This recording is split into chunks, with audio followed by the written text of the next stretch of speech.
হায়াত মৌতের মালিক আল্লাহ, ন্যূনতম সিকিউরিটি নিয়ে চলাও হলো সুন্নাহ।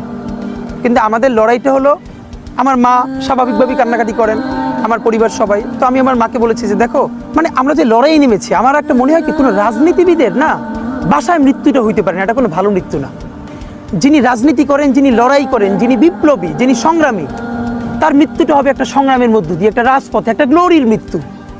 আমি তো ভীষণভাবে প্রত্যাশা করি, আমি ছোটবেলা থেকে এই স্বপ্নটা দেখি, অনেক জায়গায় বলেছি যে একটা তুমুল মিছিল হচ্ছে অন্যায়ের বিরুদ্ধে, সেই মিছিলের সামনে আমি আছি, কোনো একটা বুলেট এসে আমার বুকটা হয়তো বিদ্ধ করে দিয়েছে, এবং সেই মিছিলে আমি হাসতে হাসতে আমি শহীদ হয়ে গেছি।